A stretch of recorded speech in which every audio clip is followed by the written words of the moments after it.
Hi friends, my name is Maruti and I'm the co-founder of Cracku. In this video, I'll be giving you 5 tips about how you can overcome panic in the run-up to CAT. The first tip is to work hard. Now it might seem like a very simple tip, but with respect to panic, if we are doing something about the reason for the panic tends to decrease. So if you're worried about performing well in the examination, or if you're getting this exam nerves, and if you start working towards it, if you're actually studying hard, then the amount of panic tends to decrease. On the other hand, if you're letting panic win, if you're feeling more and more nervous and if you're getting embroiled in that anxiety, then I don't think you'll be productive, and that will have a negative cycle where you'll start feeling more and more nervous and more worked up that you're not actually studying. So the best way to decrease panic is to actually study hard, work hard. And on top of it, I would actually tell you to study hard in the morning. Because one thing that I believe in is if you win the morning, you win the day. If you start off early in the morning and if you study for say 2-3 hours before you go to your office, by the time of lunch or by the time you actually return back from office, you already have this feeling that you have been productive during the day. You don't feel any nervousness or any guilt that you have wasted the entire day. If on the other hand, you go to office or you start studying only in the evening, that is when you get a lot of thoughts. That is when you feel that, okay, one more day has passed and I haven't really studied much. And then the tendency to actually get into that negative cycle of where you are having these negative thoughts more and more, that you are wasting your time, you're not able to study, and then what will happen if the examination doesn't go well. All of it is easy for you to succumb to this pressure or this panic in the evening if your morning is not productive. So one thing I definitely believe in and one thing I would recommend you to do is win the morning, you'll win the day. So work hard and especially try to study hard in the morning. The second tip I would tell you is to take mocks, because mocks also give a lot of nervousness or a lot of panic to a lot of students. And the best way to overcome that is to actually take mocks. Because many times I've noticed that the anticipation actually gives more anxiety than the actual event. So if you're worried about taking mocks, once you take a mock and even if it doesn't go too well, you can tell yourself that the next mock I'll actually perform better. This mock is a complete disaster, but that is fine. I can take another mock 1 week later or maybe a few days later. So that will ensure that by the time you're taking the second mock, your nervousness will be definitely lesser. In this aspect, I wanted to tell you the example of one student who was a Cracku student last year. His name is Vaisakh. He was from Kerala. For the first few months when he was preparing for CAT, I think he was very busy with his work, so he was not able to study well. But towards the end, in the last couple of months, he started putting in a lot of effort. And one thing that he told me when we were interacting after he did well in CAT was, which struck me quite a lot, was that he used to take a lot of mocks. But every mock, he used to take it with a lot of seriousness, and he wanted to replicate the actual examination. So before taking a mock, he used to sit in front of a laptop for around 10-15 minutes without doing anything. He would just focus on the mock. He would try to make himself believe that this is the actual examination. And in mocks, he was scoring around 97 to 98 percentile. But on the day of the examination, because he was so mentally prepared for the examination, he performed much better than his mocks. His CAT score was 99.84. And finally, he ended up in IIM Ahmedabad. So he performed at his peak on the day of the examination. And I think one of the reasons he did that was because he was taking mocks very seriously, and he was taking mocks as the actual examination. He was able to convince himself that this is the actual examination. So it became a process for him. This is what I would recommend you to do also. I want you to take mocks regularly, and before taking a mock, give the mock a lot of seriousness. Like Vaisakh, sit in front of a laptop for around 10-15 minutes before the actual mock starts, and try to make it something which is very important to you.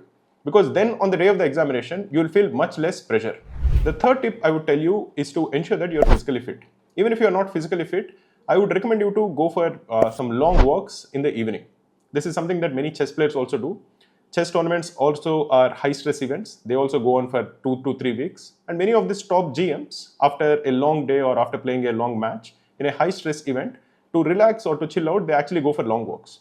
Now, long walks, I think, are definitely suitable even for CAT aspirants, especially if you have studied well in the morning, if you feel that you had a productive day. Just to relax, try to go for a long walk. And long walks also give you the benefit that you will be able to sleep better. And if you sleep better, your stress levels will anyways go down. And the next day you can be even more productive. So it enforces a positive cycle, which is why I would definitely recommend people who have studied well in the morning to definitely go for long walks. In addition to it, I would also tell you to try to decrease the use of your phone. Many times I've noticed that people who use a lot of phones definitely have these anxiety issues, because I think it is not giving enough time for your brain to just rest and relax. So try to take these long walks in the evening, try to study well in the morning, and to take a break, try to go for long walks in the evening. it will ensure that you sleep better and then you can perform even better the next day. That I think is a ideal situation which I would want you to try to replicate. The fourth tip I would tell you is what I would call the Dhoni technique.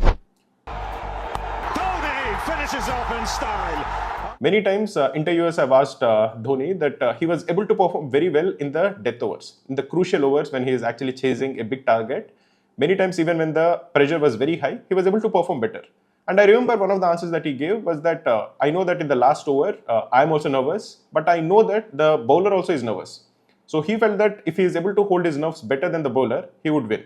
And many times, because of this acknowledgement that he is also nervous and the bowler also is nervous and he has to just hold his nerves better, he was able to deliver many match-winning performances for India and for Chennai. This is something that I would definitely recommend even the CAT aspirants to do. Acknowledge that it is not just you who is nervous. And being nervous is a very common thing, but everybody who is preparing for CAT in these last few weeks up to CAT is going to be nervous. And you don't need to have zero nervousness. You just have to hold your nerves better than most of the other people. If you're able to do it, you'll be using the last few days very well. And even on the day of the examination, you'll perform better. So remember that you don't need to have zero nervousness. You will just have to hold your nerves better than most other people. The fifth and the last tip I would tell you is to tell yourself and convince yourself that CAT is not the be-all and end-all. Try to have a plan B. The plan B will be different for different people. For some people who are taking other examinations, plan B can be XAT or SNAP or other MBA exams. For some people, it might just be taking GMAT and doing MBA abroad. For some people, it might just be taking CAT again the next year. For some people, it might be just working in the same job for a few more years. It can be anything and everything. But you have to tell yourself right now that CAT is just a small examination. It is just part of the process. I do have a plan B. Now, the reason people should have a plan B is because it will ensure that your stress levels will decrease and you will perform better on the day of the examination. And if your stress levels are lesser, the chance of plan A succeeding is higher. So I would definitely recommend you to have a plan B. It doesn't mean that you're accepting defeat. It is just a way to ensure that your performance will be better. So in the first few months, if you are studying in March, April, May, June, I would tell you to take CAT very, very seriously. I'll tell you to tell yourself that CAT is one of the most important things that is there. But now that CAT is very close by, now it is important for you to tell yourself and convince yourself that CAT is not the be-all and end-all. Because if you're able to convince yourself and still perform to the best of your ability, that I think is the ideal situation, and that is what I would want you to do. So go back and think and try to come up with a plan B, which will convince yourself that CAT is not the be-all and end-all, which it definitely is not. In the last few weeks, if you're looking for free resources for CAT, I would tell you two very good resources which are completely for free. The first thing is with respect to the mocks. Cracku is having 3 free mocks for CAT. All of them have detailed video solutions and are taken by tens of thousands of people. So definitely check out the Cracku free mocks. The second free resource that I would tell you to use is the Cracku CAT revision playlist. We have this amazing playlist on our YouTube channel, which has detailed revision for all the important topics. We have 2 revision videos for Quant, we have 1 revision video for verbal, and we have 1 revision video for LRDA. Lakhs of students watch these videos and they find it very, very useful. So definitely do check out the Cracku CAT revision playlist.